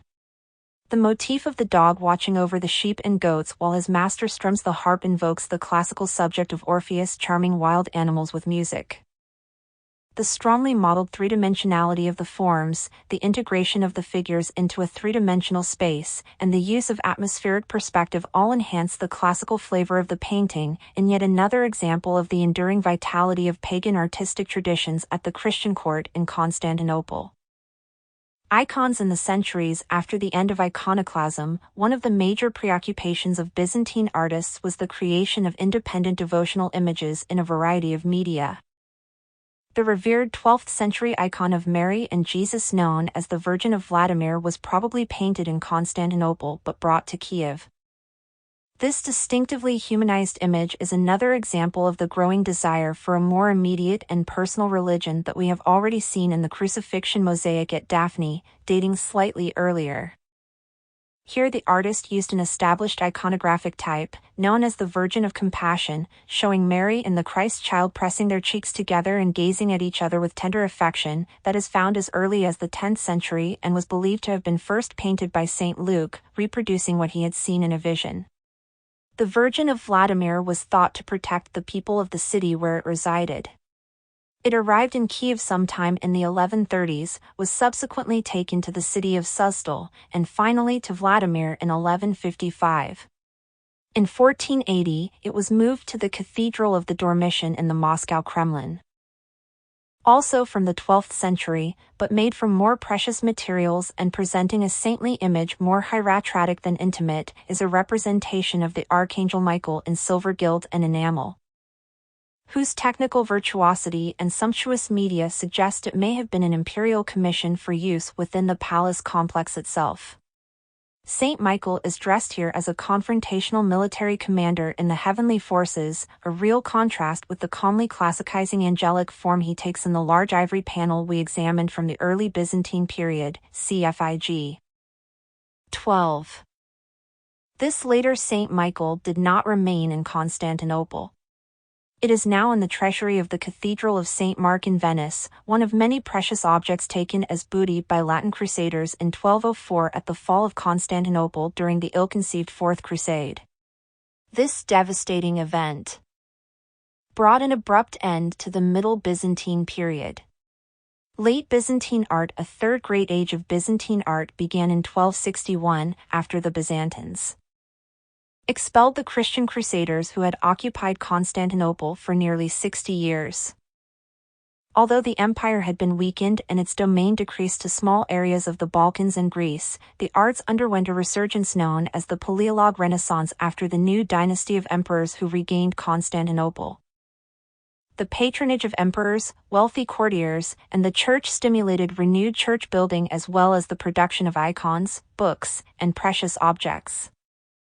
Constantinople. The Chora Church in Constantinople. Many existing churches were renovated, redecorated, and expanded during the Paleolog Renaissance. Among these is the Church of the Monastery of Christ in Chora. The expansion of this church was one of several projects that Theodore Metakites, a humanist poet and scientist, and the administrator of the imperial treasury at Constantinople, sponsored between circa 1315 and 1321. He added a two-story annex on the north side, two narthexes on the west, and a paraclesion used as a funerary chapel on the south, Fig. 29. These structures contain the most impressive interior decorations remaining in Constantinople from the late Byzantine period, rivaling in splendor and technical sophistication the works of the age of Justinian, but on a more intimate scale. The walls and vaults of the paraclesion are covered with frescoes, and the narthex vaults are encrusted with mosaics. In the new narthexes of the Chora Church, above an expanse of traditional marble revetment on the lower walls, mosaics cover every surface, the domical groin vaults, the wall lunettes, even the undersides of arches, with narrative scenes and their ornamental framework, Fig. 30. The small-scale figures of these mosaics seem to dance with relentless enthusiasm through the narrative episodes they enact from the lives of Christ and his mother.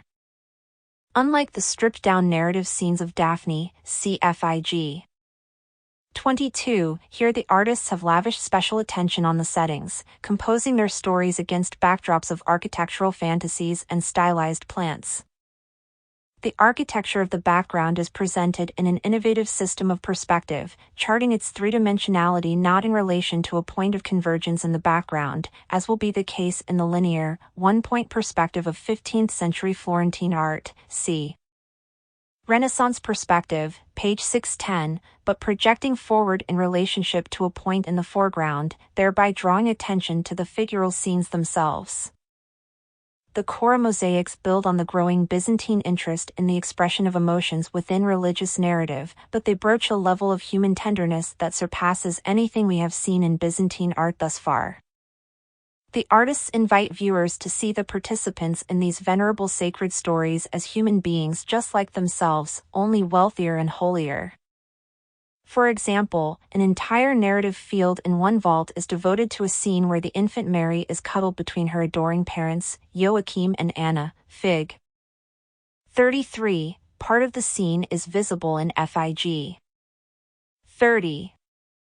Servants on either side of the family look on with gestures and expressions of admiration and approval, perhaps modeling the response that is expected from viewers within the narthex itself.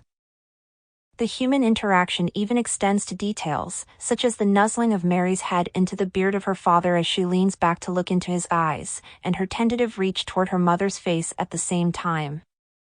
In another scene, the young Jesus rides on the shoulders of Joseph, in a pose still familiar to fathers and children in our own time. The informality and believability that these anecdotal details bring to sacred narrative recalls developments as far away as Italy, where at the same time Giotto and Duccio were using similar devices to bring their stories to life. Icons. Late Byzantine artists of Constantinople created icons as well as painting murals and making mosaics on walls. Among the most dynamic and engaging is a representation of the Annunciation on one side of an early 14th century double-sided icon, Fig. 34. The other side has an image of the Virgin and Child, roughly contemporary with the redecoration of the Chora church. This icon was made in the capital, perhaps under imperial patronage, and sent from there to the Archbishop of Ohrid. Over 3 feet tall, it was probably mounted on a pole and carried in processions, where both sides would be visible. Characteristic of Constantinopolitan art under the Paleologs are the small heads of the figures, their inflated bodies, and the light-shot silk of their clothing, the forward-projecting perspective of the architecture of background and throne, similar in concept to what we have seen in the Chora mosaics, CFIG. 33. As well as the fanciful caryatids perched on the tops of the columns. The practice of venerating icons intensified in Russia during this period. Regional schools of icon painting flourished, fostering the work of remarkable artists. One of these was the renowned artist-monk Andrei Rublev, who created a magnificent icon of the Hospitality of Abraham sometime between about 1410 and 1425, Fig. 35. It was commissioned in honor of Abbot Sergius of the Trinity Sergius Monastery, near Moscow. The theme is the Trinity, represented here by 3 identical angels. Rublev's source for this idea was a story in the Hebrew Bible of the patriarch Abraham and his wife Sarah, who entertained 3 strangers who were in fact God, represented by 3 divine beings in human form. Tiny images of Abraham and Sarah's home and the oak of Mamre can be seen above the angels. The food the couple offered to the strangers becomes a chalice on an altar-like table. Rublev's icon clearly illustrates how late Byzantine artists, like the artists of ancient Greece, relied on mathematical conventions to create ideal figures, giving their works remarkable consistency. But unlike the Greeks, who based their formulas on close observation of nature, Byzantine artists invented an ideal geometry to evoke a spiritual realm and conformed their representations of human forms and features to it. Here the circle forms the basic underlying structure for the composition. Despite this formulaic approach, talented artists like Rublev worked within it to create a personal, expressive style. Rublev relied on typical late Byzantine conventions, salient contours, small heads and long bodies, and a focus on a limited number of figures to capture the sense of the spiritual in his work, yet he distinguished his art by imbuing it with a sweet, poetic ambience. The Byzantine tradition continued for centuries in the art of the Eastern Orthodox Church and is carried on to this day in Greek and Russian icon painting. But in Constantinople, Byzantine art, like the empire itself, came to an end in 1453. When the forces of the Ottoman Sultan Mehmed II overran the capital, the Eastern Empire became part of the Islamic world. The Turkish conquerors were so impressed with the splendor of the Byzantine art and architecture in the capital, however, that they adopted its traditions and melded them with their own rich aesthetic heritage into a new, and now Islamic, artistic efflorescence. 9. Islamic art. The Maqamat, by al-Hariri, belongs to a popular Islamic literary genre of cautionary tales. Al-Hariri's stories revolve around a silver-tongued scoundrel named Abu Zayd, whose cunning inevitably triumphs over other people's naivety. His exploits take place in a world of colorful settings: desert camps, ships, pilgrim caravans, apothecary shops, mosques, gardens, libraries, cemeteries, and courts of law. In such settings, these comic stories of trickery and theft would seem perfectly suited for illustration, and that is the case in this engaging manuscript, made in Baghdad during the 13th century. Human activity permeates the compositions, pointing fingers, arguing with adversaries, riding horses, stirring pots, and strumming musical instruments. And these vivid visualizations of Abu Zayd's adventures provide us with rare windows into ordinary Muslim life. Hear prayer in the Congregational Mosque, Fig. A religious and social institution at the center of Islamic culture. The congregation has gathered to hear a sermon preached by the deceitful Abu Zayd, who plans to make off with the alms collection. The men sit directly on the ground, as is customary not only in mosques, but in traditional dwellings. The listener in the front row tilts his chin upward to focus his gaze directly upon the speaker. He is framed and centered by the arch of the mihrab. On the rear wall, his white turban contrasts noticeably with the darker gold background. Perhaps he stands in for the manuscript's reader who, perusing the illustrations of these captivating stories, pauses to project him or herself into the scene.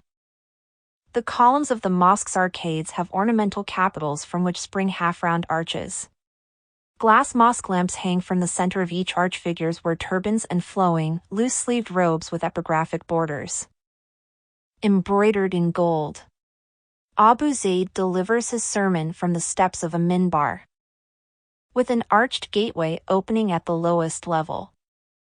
This minbar and the arcades that form the backdrop of the scene are reduced in scale so the painter can describe the entire setting and still make the figures the main focus of the composition. Likewise, although in an actual mosque the minbar would share the same wall as the mihrab, here they have been separated, perhaps to keep the minbar from hiding the mihrab, and to rivet our attention on what is most important, the rapt attention Abu Zayd commands from his captive audience. A group we ourselves join as we relish the anecdotal and pictorial delights of this splendid example of Islamic visual narrative. Islam and early Islamic society. Islam arose in 7th century Arabia, a land of desert oases with no cities of great size and sparsely inhabited by tribal nomads. Yet, under the leadership of its founder, the Prophet Muhammad, and his successors, Islam spread rapidly throughout northern Africa, southern and eastern Europe, and into Asia, gaining territory and converts with astonishing speed. Because Islam encompassed geographical areas with a variety of long-established cultural traditions, and because it admitted diverse peoples among its converts, it absorbed and combined many different techniques and ideas about art and architecture. The result was a remarkably sophisticated artistic eclecticism. Muslims believe that in the desert outside of Mecca in 610, Muhammad received revelations that led him to found the religion called Islam. Many powerful Meccans were hostile to the message preached by the young visionary, and in 622 he and his companions fled to Medina. There Muhammad built a house that became a gathering place for the converted and thus the first mosque. Muslims date their history as beginning with this hijra. In 630, Muhammad returned to Mecca with an army of 10,000, routed his enemies, and established the city as the spiritual capital of Islam. After his triumph, he went to the Kaaba, Fig.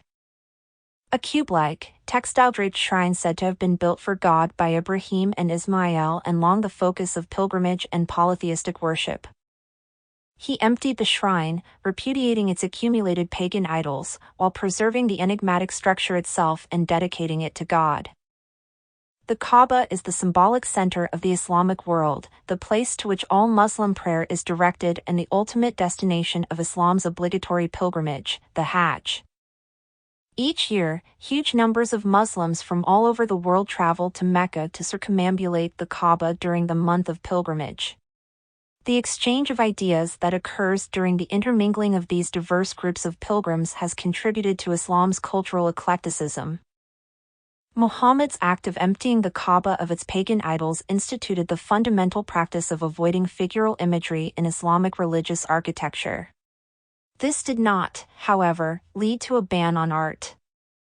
Figural imagery is frequent in palaces and illustrated manuscripts, and Islamic artists elaborated a rich vocabulary of non-figural ornament, including complex geometric designs and scrolling foliate vines, which were appropriate in all contexts.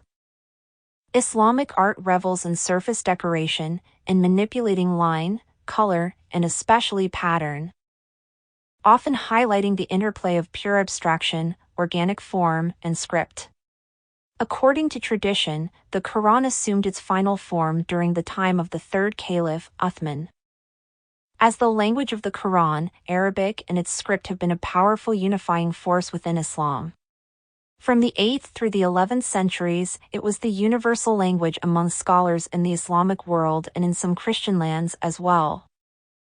Inscriptions frequently ornament works of art, sometimes written clearly to provide a readable message, but in other cases written as complex patterns also to delight the eye.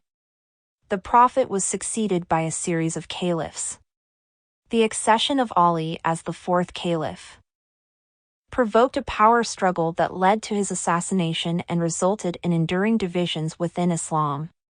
Followers of Ali, known as Shiites, regard him alone as the Prophet's rightful successor. Sunni Muslims, in contrast, recognize all of the first four caliphs as rightly guided. Ali was succeeded by his rival Muawiyah, a close relative of Uthman and the founder of the first Muslim dynasty, the Umayyad. Islam expanded dramatically. Within 2 decades, seemingly unstoppable Muslim armies conquered the Sasanian Persian Empire, Egypt, and the Byzantine provinces of Syria and Palestine. By the early 8th century, the Umayyads had reached India, conquered northern Africa and Spain, and penetrated France before being turned back. Map. In these newly conquered lands, the treatment of Christians and Jews who did not convert to Islam was not consistent, but in general, as people of the book, followers of a monotheistic religion based on a revealed scripture, they enjoyed a protected status, though they were subject to a special tax and restrictions on dress and employment.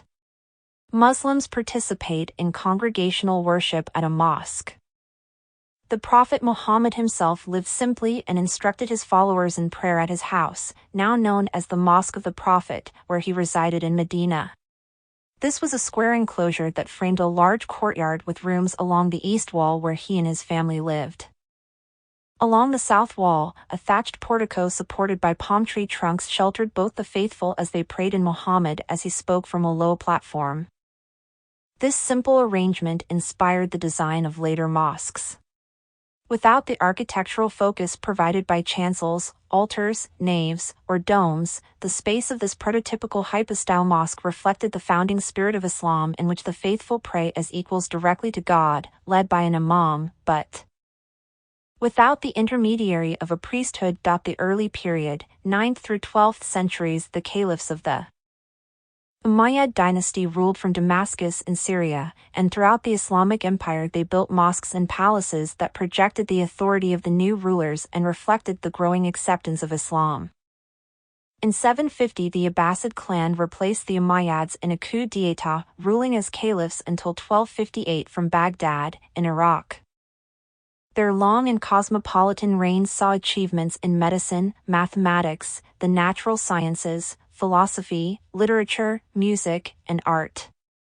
They were generally tolerant of the ethnically diverse populations in the territories they subjugated, and they admired the past achievements of Roman civilization as well.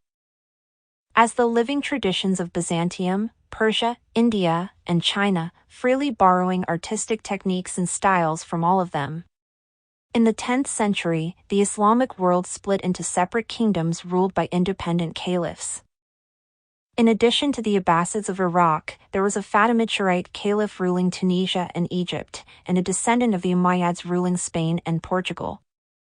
The Islamic world did not reunite under the myriad dynasties who thereafter ruled from northern Africa to Asia, but loss in unity was gained to artistic diversity.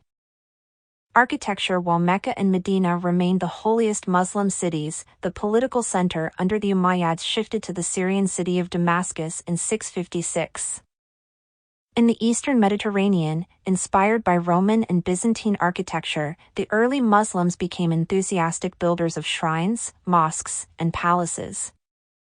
Although tombs were officially discouraged in Islam, they proliferated from the 11th century onward, in part due to funerary practices imported from the Turkic northeast, and in part due to the rise of Shurism with its emphasis on genealogy and particularly ancestry through Muhammad's daughter, Fatima.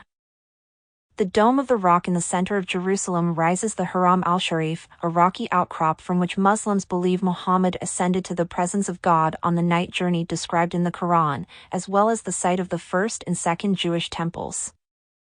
Jews and Christians variously associate this place with Solomon, the site of the creation of Adam, and the place where the patriarch Abraham prepared to sacrifice his son Isaac at the command of God. In 691-92, a domed shrine was built over the rock, Fig, employing artists trained in the Byzantine tradition to create the first great monument of Islamic art. By assertively appropriating a site holy to Jews and Christians, the Dome of the Rock manifested Islam's view of itself as completing and superseding the prophecies of those faiths. Structurally, the Dome of the Rock imitates the centrally planned form of early Christian and Byzantine martyria, see Figs. 15. However, unlike the plain exteriors of its models, it is crowned by a golden dome that dominates the skyline. The ceramic tiles on the lower portion of the exterior were added later, but the opulent marble veneer and mosaics of the interior are original. The dome, surmounting a circular drum pierced with windows and supported by arcades of alternating piers and columns, covers the central space containing the rock, Fig, and concentric aisles permit devout visitors to circumambulate it. Inscriptions from the Quran interspersed with passages from other texts, including information about the building itself, form a frieze around the inner and outer arcades. As pilgrims walk around the central space to read the inscriptions in brilliant gold mosaic on turquoise green ground, the building communicates both as a text and as a dazzling visual display.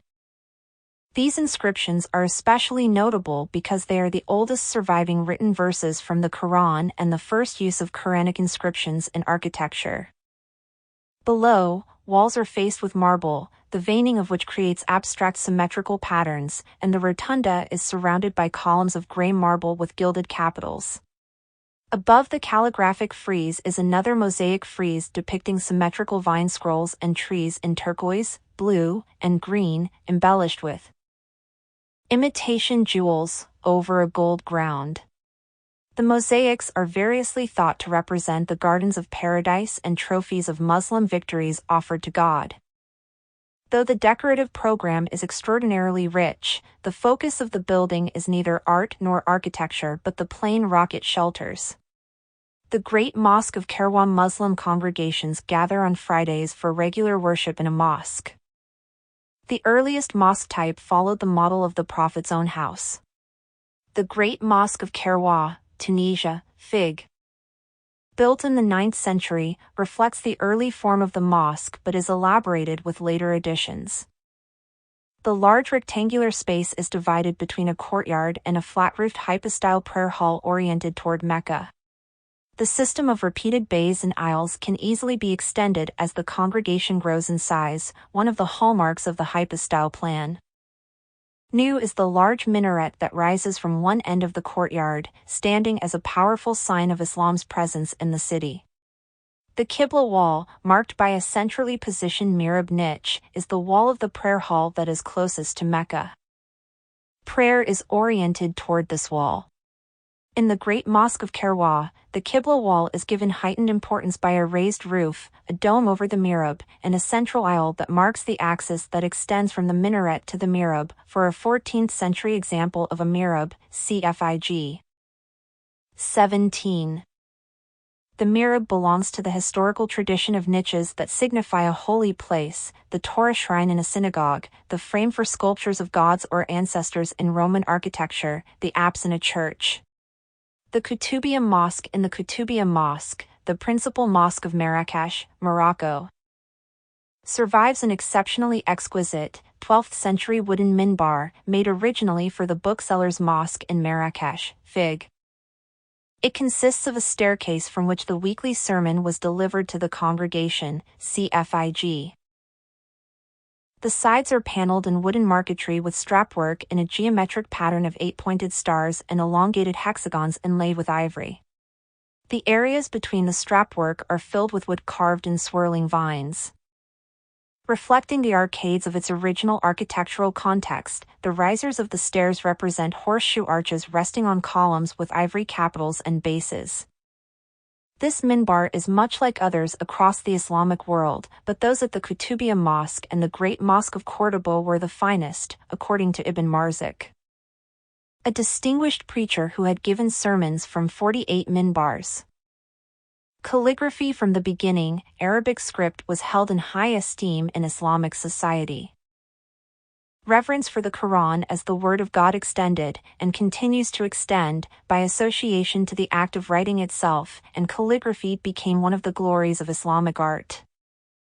Writing was not limited to books and documents but, as we have seen, was displayed on the walls of buildings and will appear on works in many media throughout the history of Islamic art. The written word played two roles. It could convey information about a building or object, describing its beauty or naming its patron, and it could delight the eye as a manifestation of beauty. Arabic script is written from right to left, and a letter's form varies depending on its position in a word. With its rhythmic interplay between verticals and horizontals, Arabic lends itself to many variations. Calligraphers enjoyed the highest status of all artists in Islamic society. Apprentice scribes had to learn secret formulas for inks and paints, and become skilled in the proper ways to sit, breathe, and manipulate their tools. They also had to absorb the complex literary traditions and number symbolism that had developed in Islamic culture. Their training was long and arduous, but unlike other artists who were generally anonymous in the early centuries of Islam, outstanding calligraphers received public recognition. Formal Kufic script is blocky and angular, with strong upright strokes and long horizontals. It may have developed first for carved or woven inscriptions where clarity and practicality of execution were important. Most early Qurans were horizontal in orientation and had large Kufic letters creating only 3 to 5 lines per page. Visual clarity was essential because one book was often shared simultaneously by multiple readers. A page from a 9th century Syrian Quran exemplifies the style common from the 8th to the 10th century, Fig. 10. Red diacritical marks accent the dark brown ink. The surah title is embedded in the burnished ornament at the bottom of the sheet. Instead of page numbers, the brilliant gold of the framed words and the knob-like projection in the left-hand margin mark chapter breaks. By the 10th century, more than 20 cursive scripts had come into use.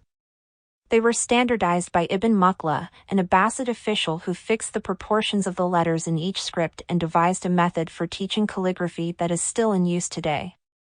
The Quran was usually written on parchment. and vellum. Paper was first manufactured in Central Asia during the mid-8th century, having been introduced earlier by Buddhist monks. Muslims learned how to make high-quality, rag-based paper and eventually established their own paper mills. By about 1000, paper had largely replaced the more costly parchment for everything but Quran manuscripts, which adopted the new medium much later. It was a change as momentous as that brought about by movable type or the internet, affecting not only the appearance of books but also their content. The inexpensive new medium sparked a surge in book production and the proliferation of increasingly elaborate and decorative cursive scripts which had generally superseded Kufic by the 13th century. Kufic script remained popular, however, in other media.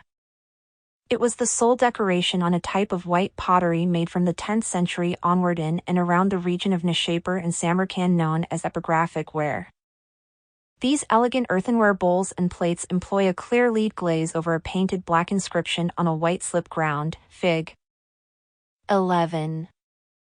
Here the script's horizontals and verticals have been elongated to fill the plate's rim, stressing the letters' verticality in such a way that they seem to radiate from the bold spot at the center of the circle. The fine quality of the lettering indicates that a calligrapher furnished the model. The inscription translates, knowledge, the beginning of it is bitter to taste, but the end is sweeter than honey, an apt choice for tableware made to appeal to an educated patron. Inscriptions on Islamic ceramics provide a storehouse of such popular aphorisms. Lusterware. In the 9th century, Islamic potters developed a means of producing a lustrous metallic surface on their ceramics. They may have learned the technique from Islamic glassmakers in Syria and Egypt, who had produced luster-painted vessels a century earlier. First, the potters apply the paint laced with silver, copper, or gold oxides to the surface of already fired and glazed tiles or vessels. In a second firing with relatively low heat and less oxygen, these oxides burned away to produce a reflective, metallic sheen. The finished lusterware resembled precious metal. Lusterware tiles, dated 862,863, decorated the mihrab of the Great Mosque at Kairouan. At first a carefully guarded secret of Abbasid potters in Iraq, lusterware soon spread throughout the Islamic world, to North Africa, Egypt, Iran, Syria, and Spain. Early potters covered the entire surface with luster, but soon they began to use luster to paint patterns using geometric design, foliate motifs, animals, and human figures, in brown, red, purple, and/or green. Most common was monochrome lusterware in shades of brown, as in this 10th century jar from Iraq. Fig. 12. The form of the vessel is emphasized by the distribution of decorative motifs. The lip and neck are outlined with off-framed horizontal band of scalloped motifs, the shoulder singled out with dots within circles, and the height emphasized by boldly ornamented vertical strips with undulating outlines moving up toward pointed tops and dividing the surface of the jar into quadrants.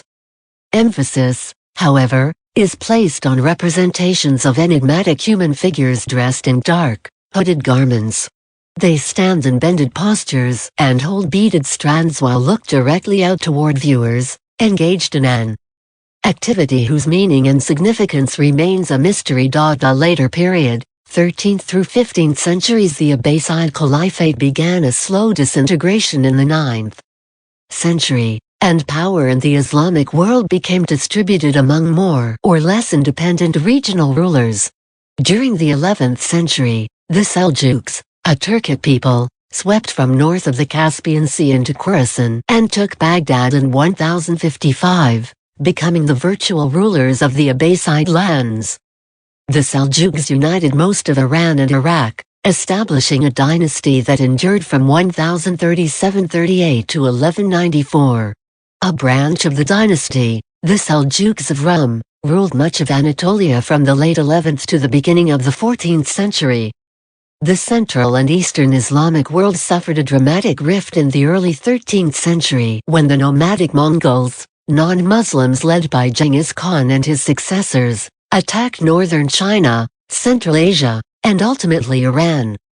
The Mongols captured Baghdad in 1258 and encountered weak resistance until they reached Egypt, where they were firmly defeated by the new ruler of the Mamluk dynasty. In Spain, the borders of Islamic territory were gradually pushed southward by Christian forces until the rule of the last Muslim dynasty there, the Nasrids, was ended. Morocco was ruled by the Berber Marinids.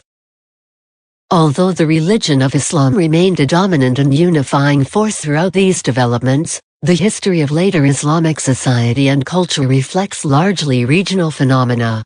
Only a few works have been selected here and in Chapter 24 to characterize Islamic art, and they by no means provide a comprehensive history.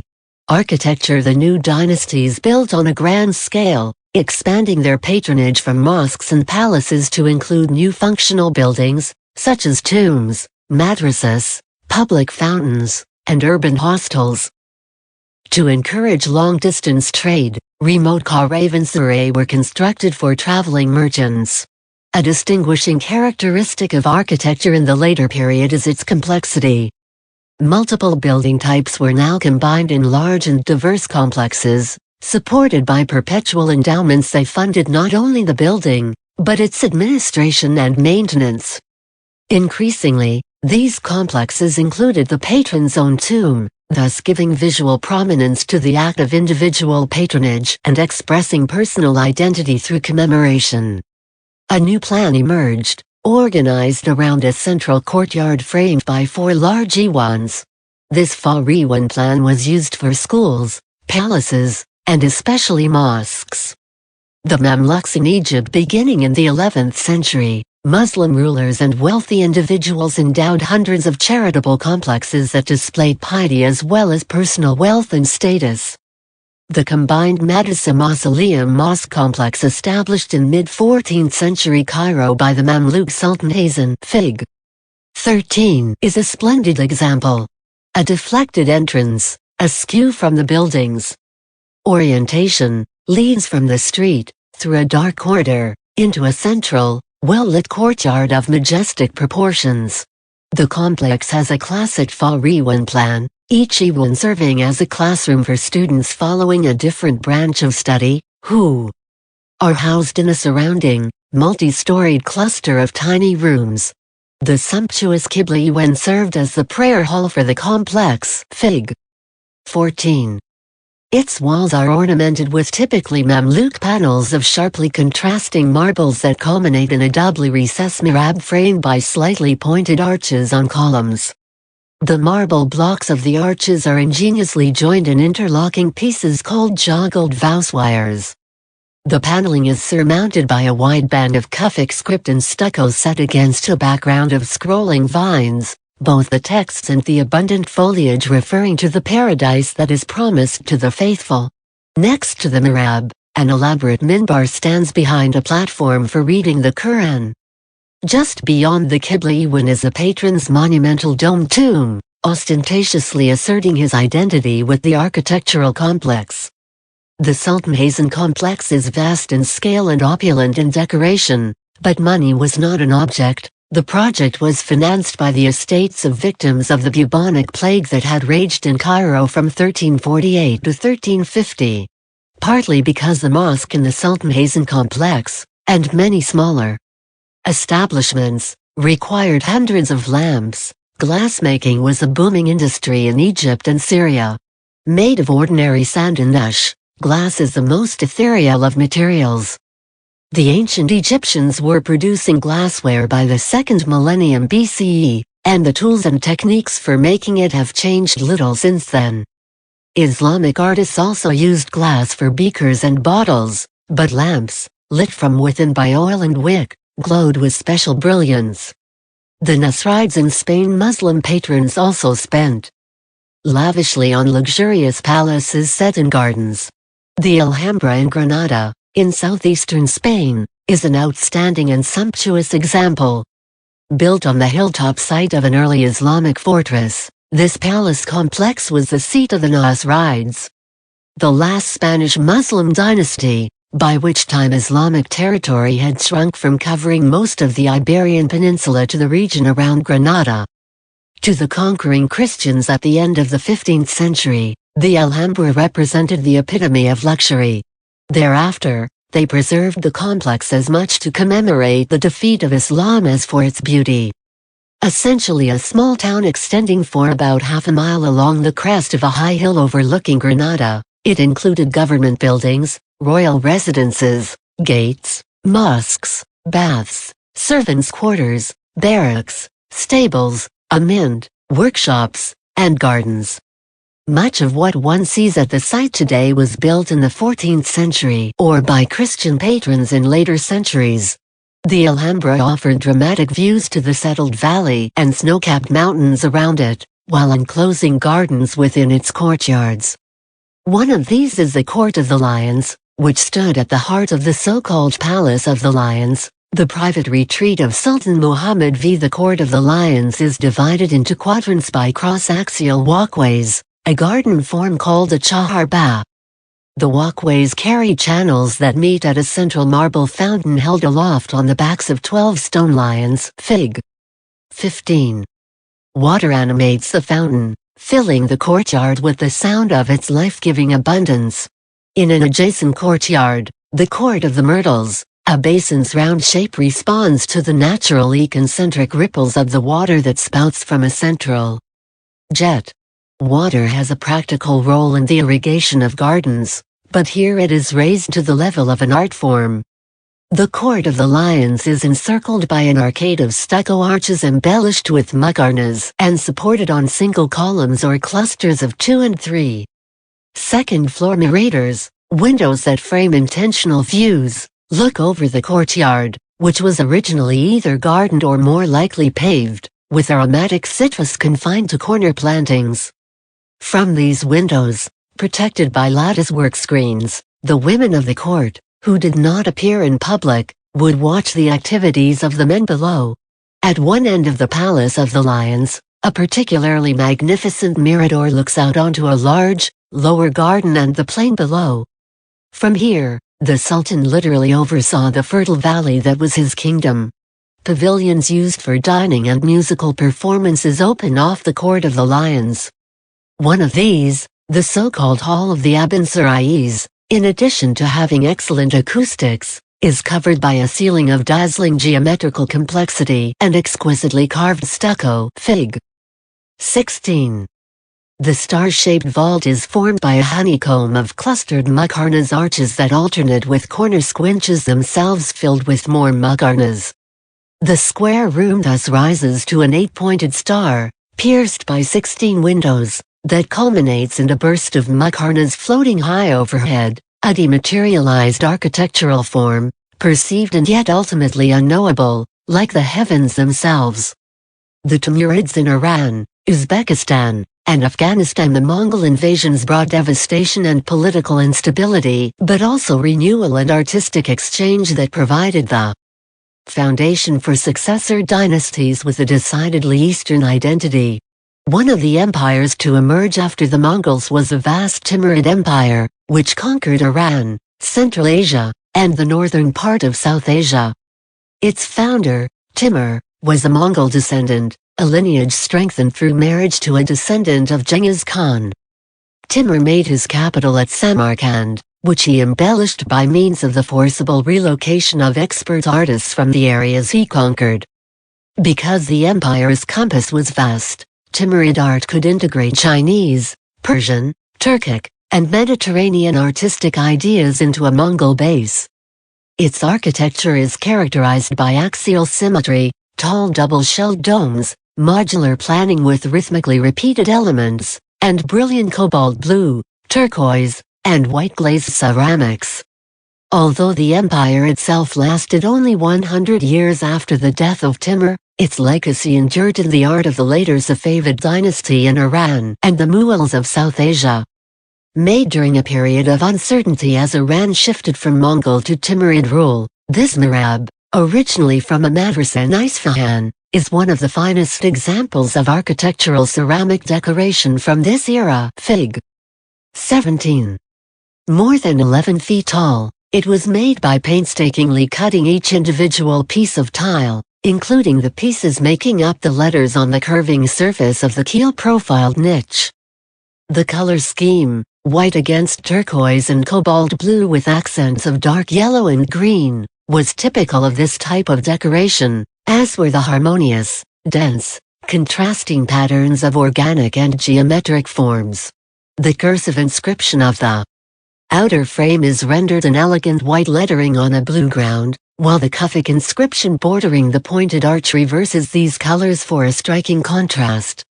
Near Samarkand, the pre-existing Shah-i-Zinda funerary complex was adopted for the tombs of Timurid family members, especially princesses, in the late 14th and 15th centuries. Fig. 18. The mausolea are arrayed along a central avenue that descends from the tomb of Qutham Abbas. The women sought burial in the vicinity of the holy man in order to gain barakah from his presence. Like all Timurid architecture, the tombs reflect modular planning, noticeable in the repeated dome on square unit, and a preference for blue-glazed tiles. The domes of the individual structures were double-shelled and, for exaggerated effect, stood on high drums inscribed with Quranic verses in interwoven Kufic calligraphy. The ornament adorning the exterior facades consists of an unusually exuberant array of patterns and techniques, from geometry to chinoiserie, and both painted and cut tiles. The tombs reflect a range of individual taste and artistic experimentation that was possible precisely because they were private commissions that served the patrons themselves, rather than the city or state. Luxury Arts Islamic society was cosmopolitan, with pilgrimage, trade, and a well-defined road network fostering the circulation of marketable goods. In addition to the import and export of basic and practical commodities, luxury arts brought particular pleasure and status to wealthy owners and were visible signs of cultural refinement. On objects made of ceramics, ivory, glass, see a closer look, page 279, metal, and textiles, calligraphy was prominently displayed. These precious art objects were eagerly exchanged and collected from one end of the Islamic world to the other, and despite their Arabic lettering, or perhaps precisely because of its exotic artistic cachet, they were sought by European patrons as well. Ceramics. From the beginning, Islamic civilization in Iran was characterized by the production of exceptionally sophisticated and strikingly beautiful luxury ceramic ware. During the 12th century, Persian potters developed a technique of multicolor ceramic overglaze painting known as mina-e ware, the Persian word for enamel. Fig. 19. The decoration of mina-e bowls, plates, and beakers often reference or portray stories and subjects popular with potential owners. The circular scene at the bottom of this bowl is drawn from the royal life of Bahramgar, legendary in the Islamic world for his prowess in love and hunting. This episode combines both. Bahramgar rides proudly atop a large camel next to his favorite, the ill-fated lute player Azada, who has foolishly belittled his skills as a hunter. To prove his peerless marksmanship, the king pins with his arrow the hoof and ear of a gazelle who had lifted its hind leg to scratch an itch. In this continuous narrative, the subsequent action is also portrayed. Azada trampled to death under the camel after Bahramgar had pushed her from her mount as punishment for mocking him.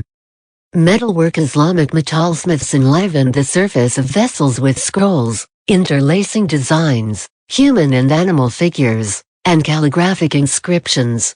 A shortage of silver in the mid-12th century prompted the development of inlaid brasswork that used the more precious metals sparingly, as in Figure 20.